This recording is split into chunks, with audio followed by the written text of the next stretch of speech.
Thank you. Thank you. Secretary General Stoltenberg, that was a clear, concise message that is urgently needed. I thank you for that. And good morning, everyone. We're delighted that you could join us. My name is Heather Conley. I'm Senior Vice President for Europe, Eurasia, and Arctic here at the Center. And what a privilege it is to have this, I believe, your first public address as Secretary General here in Washington, I believe. Maybe. That's true. That's true? Yeah. That's exciting. Yeah. We're awfully glad you're here. What we thought we'd do for the next 30 minutes or so is take you up on your kind offer to ask questions, particularly on Russia, but moving to some of the challenges we see to NATO's south. But if I might, I'd like to ask you a few questions. In fact, I think the most challenging part of my job was trying to limit my questions. There's so much we could cover. After we have a few moments here, then we welcome our audience. And I know a CSIS audience, they ask very tough questions. So we look forward to turning to you to engage in a conversation. Secretary General Stoltenberg, you've been in the job for about 6 months. Maybe a little bit longer, starting after the NATO summit in Newport. And you offered a very frank assessment of Russia's military exercises. I'd welcome your frank assessment of NATO's exercising, as we've seen, certainly not the scale.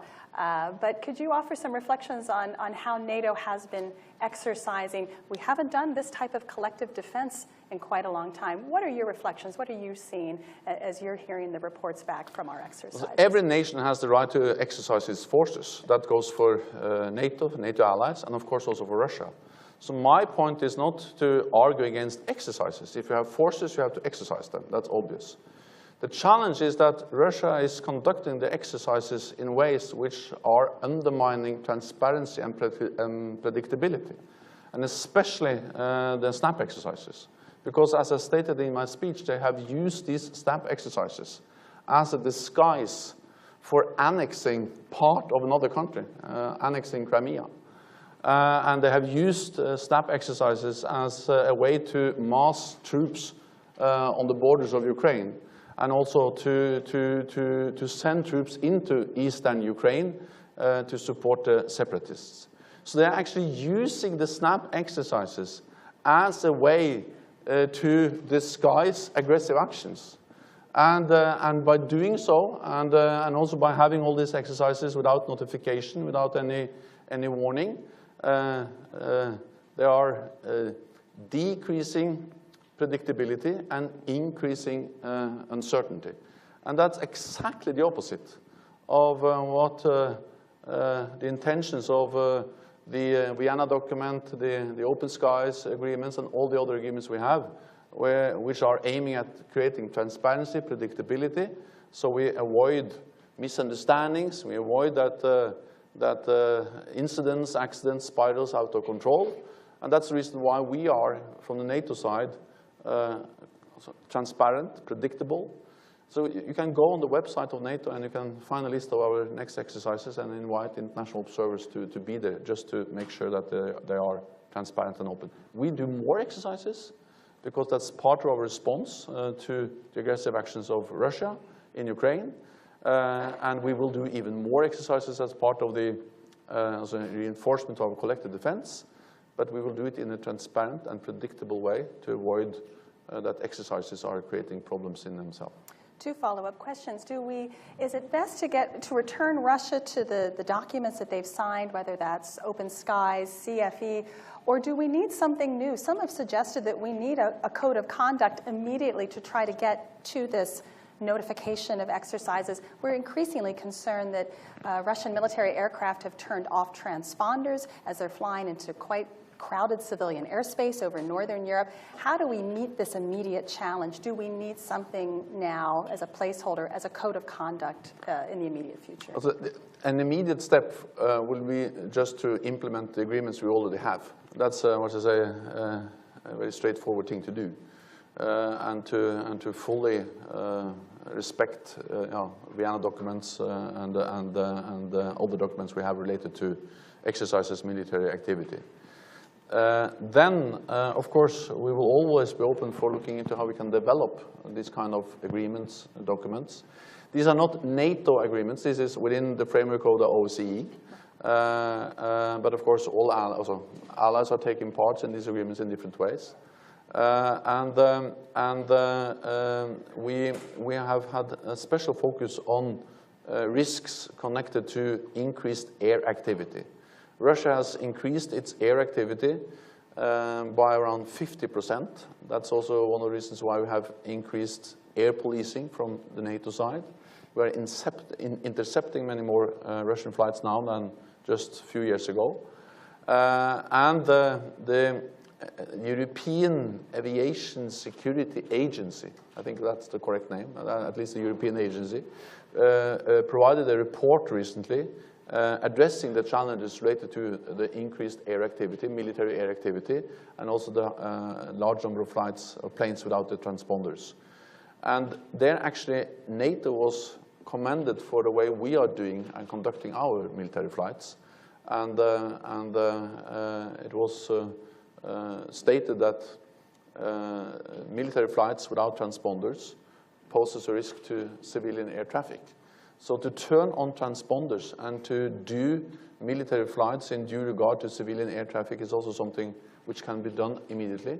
And it will, of course, increase transparency, predictability, and reduce the risk for international civilian air traffic.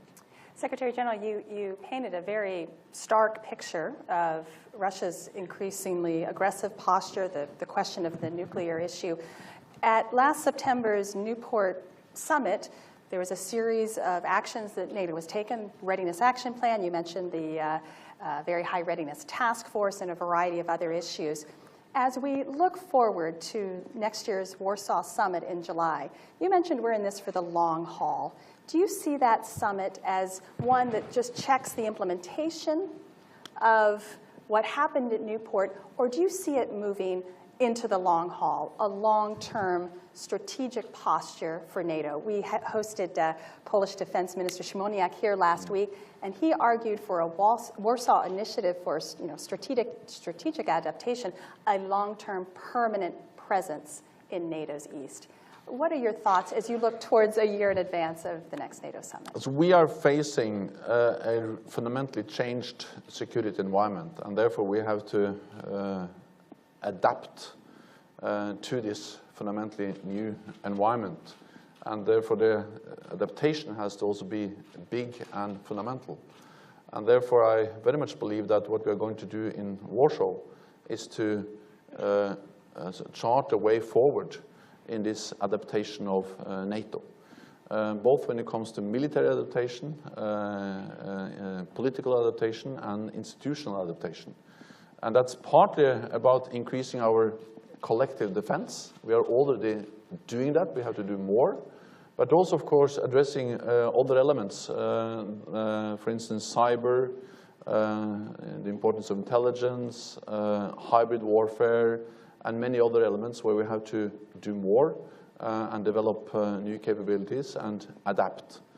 Then I will add that in addition to outlining the next phase of adaptation beyond, also after Warsaw, I think it's also important that Warsaw is a summit where we take stock of what we have done from Wales to Warsaw, because implementation is also important.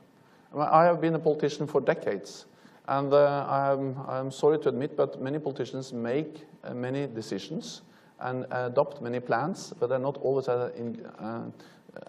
as good as they should be in implementing the plans. So I think it's extremely important that we also make sure that we are implementing what we have already decided to do, about the Readiness Action Plan, about the increased preparedness of our forces, and not least about when it comes to defense investment, that we are stopping the cuts in defense investments and starting to increase defense investments as we promised in Wales. Just a quick follow-up question on the speed of deployability. I think it was Estonian President Ilves who mentioned that there's a bit of a time gap as Russia puts forward its forces much closer to the Baltic states' borders. The Spearhead Force has a 48-hour deployment.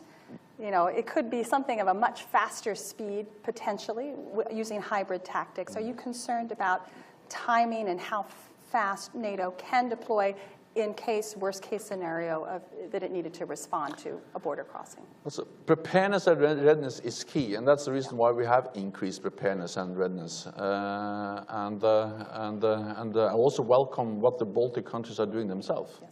So I'm coming from Norway, and of course, we live also in decades. We felt safe during the Cold War, and we feel safe today because not because we have also NATO troops based in Norway, but because we believe in deterrence. We believe that NATO troops in the U.S. will be there if needed, and of course then this is the combination of our ability to reinforce, but also of course the importance of national forces being the first responders, and I welcome therefore that also the Baltic countries, Poland, are now increasing their own investments in defense.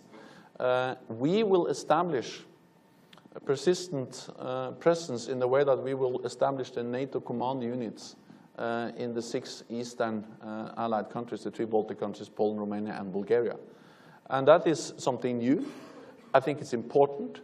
It's not very big command and control units, but there will be a NATO presence there. It will be important for planning, for exercises, but it will also make reinforcement easier. So, national presence, increased preparedness and readiness, also improving our ability to reinforce. But in addition to that, we have what we call the reassurance measures. So we have already increased also NATO presence in the eastern part of the alliance, with more air policing, with more troops on the ground, and more presence in the Baltic and the Black Sea. So it's the whole combination that provides the deterrence, which is so important for NATO. One last question before I turn our audience and open the floor for questions. Another aspect of managing our relations with Russia is about NATO's enlargement agenda. And I can't let you go unless I ask a question about enlargement. I think it was in 2012, then Secretary Clinton had argued after the Chicago NATO summit that this would be the last summit where enlargement would not be discussed. Well, we've had another summit at Newport. The enlargement question was not tackled. As we head towards Warsaw, I'd love your thoughts on the open door. Obviously not just for Georgia and Ukraine, a very divisive issue within the alliance, but today's Finland's coalition platform suggests that even Finland's keeping its options open for NATO membership, Montenegro. Is there really a path forward in the open door policy for NATO? The open door policy has been a historic success. It has contributed to stability, to democracy in Europe, and of course a combination of also the enlargement of NATO and the enlargement of the European Union has really transformed Europe in a very good way. I think it's important to underline the fundamental principle that every nation has its sovereign right to decide its own path, including what kind of security arrangements it wants to be part of. This is enshrined in the many documents, including the Helsinki Final Act, and it's something which also Russia has signed to. The consequence of that is that whether another country is going to become member of NATO or not is something which is going to be decided by that aspirant country and 28 allies, no one else. No one else has the right to try to veto or to deny a sovereign country to join an alliance or to choose the path it wants. We have decided that we'll make decisions on Montenegro by the end of this year. So this will be a key issue at the foreign ministerial meeting of NATO at the end of 2015.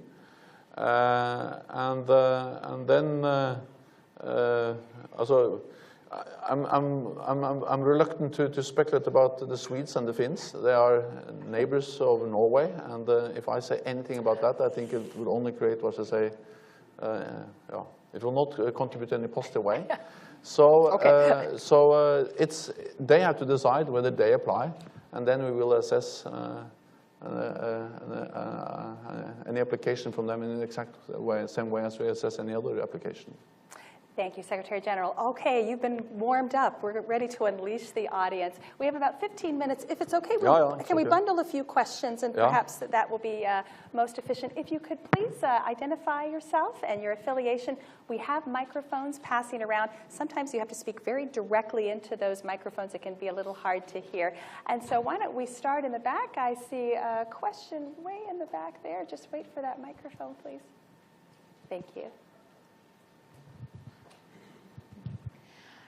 Thank you, Mr. Stoltenberg. My name is Mariam Darsashvili. I'm a fellow at National Endowment for Democracy. First of all, I should recall that I had pleasure to meeting you a few years ago in Oslo and Utøya while I was a young activist of Social Democrats in Georgia. Well, now my question, I applied with this question for the NATO Defense College Fellowship, but I was denied, and I have a hope now that you would help me to find an answer. Find an answer for this question. NATO reshaped its security architecture after the collapse of the Soviet Union, and enlargement helped the organization to maintain its strength. And my question is regarding Georgia and upcoming Warsaw summit. Would you think that Georgia would make another step towards membership? I mean, membership action plan, or if not, what would you say would be for Georgia, like what would Georgia benefit from long-term partnership versus membership? Thank you. This would be a good time to ask you for internships, I bet. It's Eric Patrick, right there. Thank you. Eric Patrick from the McCain Institute. Thank you for your words, Secretary General. I wanted to see if I could push you a little bit on the issue of Sweden and Finland. Obviously, we've had a lot of developments taking place since the Wales summit with enhanced partnership and MOU on host nation support. How do you see this relationship going forward as a partnership? And in terms of the membership, we've heard new signals from the Finnish government about keeping the options open. Just wanted to see if I could get your take on how useful would it be from a NATO perspective to have Sweden and Finland be a member? Would that really help NATO defend the Baltics and reassure them? And would it even be provocative to Russia? Thank you. And we'll take one more. The ambassador right here, please. Thank you. Thank you. Claudio Bisogniero, the Italian ambassador and the former Deputy Secretary General of NATO until 3 years ago.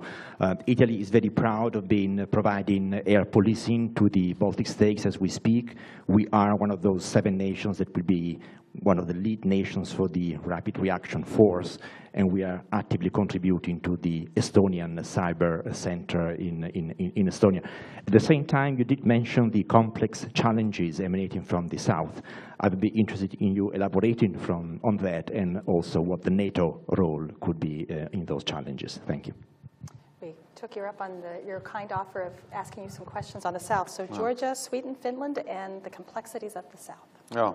So first, about Georgia. So first of all, it's good to see you again after I saw you at Utøya. To be Secretary General of NATO gives me a lot of, power and mandates, but I don't have the mandate to grant any scholarships for the NATO. That's above my pay grade. But good luck. But then on enlargement, what we have is that we have a very close partnership with Georgia. We are in the process of implementing the substantial package, which is expanding further the cooperation and the partnership with Georgia. We are establishing a training center, and we are really doing very substantial activity together with Georgia, and I think that's important. And we also do defense capacity building in Georgia, which increases Georgia's ability to defend itself, and I think that's important for Georgia and to the stability in the region. But when it comes to membership, I think I have nothing more to say than what has been stated again and again. And I was at the summit in in Bucharest in 2008, where we made the decisions related to Georgia. Those decisions are restated as late as at our summit in Wales last year. But what we decided also in Wales was that the first applicant or aspirant country we are going to address is Montenegro, and as I said, we're going to address Montenegro later this year. Then on Sweden, but anyway, I appreciate the very close cooperation we have with Georgia, and Georgia is also contributing a lot to many different NATO operations. So we already have a very important partnership which we have to, to develop, and which is of importance. Then on Sweden and Finland, you said that you would try to push me a bit further. You will not succeed. So it's, I can talk for some minutes, but I will not say anything more of substance about that. It's easy to joke about this, but you know, I think it's so important that it has to be a Swedish and or a Finnish decision. I think that everything I say about, you know, the advantages and the disadvantages and how different things can affect the debates within Sweden and Finland can only be misused and misunderstood. So if I was a journalist, or if I was, a scientist, or if I was anything else than the Secretary General of NATO, I could say a lot. But because I'm the Secretary General of NATO, I can say very little. And then add to that, I'm a Norwegian. And then so that's the reason why I'm saying so little. Yeah, but I think there is a debate now in Sweden and Finland, and we just have to follow that, and it's a democratic decision of them in democratic nations, countries, to decide whether they would like to apply, and then of course we will assess the application in the same way as we assess any other applications. But let me add, and you also alluded to that, we have a partnership with Sweden and Finland, and we are developing that. And they are enhanced opportunity partners, and we are really doing more and more together with them. And actually now there's we're exercising together with the Swedes and the Finns. Yeah. We are sharing information, and we are working more and more closely together with them. And at the foreign ministerial meeting of NATO in Antalya a few weeks ago, we decided to go further in developing our partnership with Sweden and Finland. So they are really close partners. We do a lot of work together with them, and I welcome that. The South. The South, yeah. To the east, we see challenges, threats related to a state. And we respond in a way which is in a way familiar to what we have done before, collective defense, and so on. To the south, we meet and we are faced with non-state threats and challenges. And that's a much more mixed and complicated picture. We see violence, turmoil in Iraq, Syria, in North Africa. We see people trying to cross the Mediterranean. And we also see terrorist attacks taking place in our streets, inspired by some of the ISIL and other terrorist organizations in the south. I welcome that all NATO allies contribute to the coalition, the US-led coalition fighting ISIL. And I think we have to understand that one of the reasons why NATO allies and NATO partners can contribute to this coalition is that they have developed interoperability. They have learned how to work together through the cooperation in NATO and through, for instance, working together in Afghanistan and other NATO missions. So even though this is not a NATO operation, NATO-led operation, I think a lot of NATO experience, NATO knowledge, NATO interoperability is very useful for the coalition fighting ISIL. Then, in addition, NATO is, we decided in Wales last year to develop defense capacity building as a new important tool. And I think the defense capacity building is key for the South, because I believe very much in the idea that we should try to project stability by building local forces, local institutions, so they can take more responsibility for their own security, and thereby we can project stability without always deploying large number of NATO forces. And we are doing that in Jordan. We have boosted substantially our cooperation with Jordan, doing defense capacity building in Jordan. We are now in the process of assessing a request from the government of Iraq to help them with build institution, reform, increase their ability to create stability. We stand ready to do that in Libya when the situation on the ground allows. And actually, even if we don't call it defense capacity building, what we are doing in Afghanistan now is defense capacity building. We are helping the Afghans building their capacity to take full responsibility also in the future for their own security. And I think that to develop also the ability of countries in the region to take more responsibility for their own security is important for the countries in the region, but also for NATO, and we have to do more of that. Fantastic. I think we'll take a lightning round of the next 3 questions. We have, let's go to this side, the one in the back right there, please, sir. Thank you. Vadim Allen, Voice of America News. I would like to ask, we here in the United States, we hear more voices now in the media and on the internet that crisis in Ukraine and standoff with Russia is mostly a European problem. And what would you say to those people who say that it should be European countries putting most efforts into resolving the crisis, and it should be Germany or France leading the way? Thank you.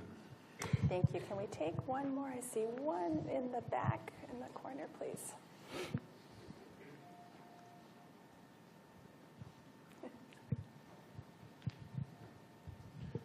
So good morning. My name's Paul Tennant. I'm a British exchange officer here in D.C. There was a fascinating exercise here last year in CSIS which considered a Russia scenario. And one of the most interesting things was an interaction with the audience in which there was almost no agreement on what constituted a breach of Article 5. I wonder if you could talk a little bit about the challenge of defining the threshold at which Article 5 is breached, particularly in a domain like cyber, and also maybe speak slightly to dealing with an adversary who determinedly stays below that threshold. Fantastic question. I think with time, I'm going to have you respond to those 2 questions. First, about Ukraine. Ukraine is in Europe, but of course it's a problem or a crisis which affects not only European countries, because when international law is violated, it undermines the whole idea of a world order which is based on rules. So of course it's important for the global order when international law is violated in the way we have seen in Ukraine and when it comes to the annexation of the illegal annexation of Crimea. Europeans are in lead when it comes to trying to find a solution because France and Germany in particular, but also all the European countries are really in lead. But of course it's great to also have the United States taking part in the efforts, and the United States is doing that. Canada is providing support for Ukraine, and the whole NATO alliance is providing both strong political and practical support to Ukraine. In addition, several NATO allies provide, for instance, training and direct support to Ukraine. So I think this is a European challenge, but it's also a global challenge. And it's a challenge which NATO as an alliance, a transatlantic alliance, is addressing.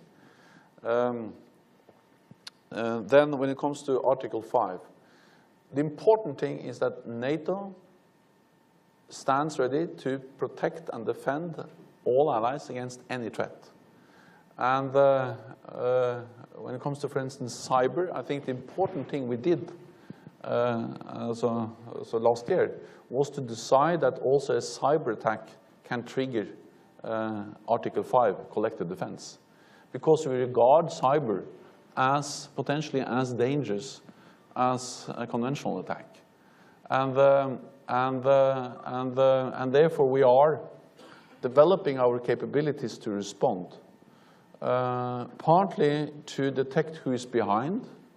Our main responsibility is to defend our own NATO networks. We are developing teams, capabilities. We are doing more exercises. I recently visited a cyber defense exercise. So we are increasing our readiness to do cyber defense. But we are also assisting and helping allies in developing their own capabilities to do cyber defense.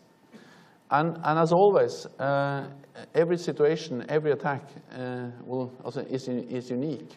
But I think we all can just trust and rely that NATO will respond in a proportionate way if and when needed, whatever kind of attack we are which are launched against us.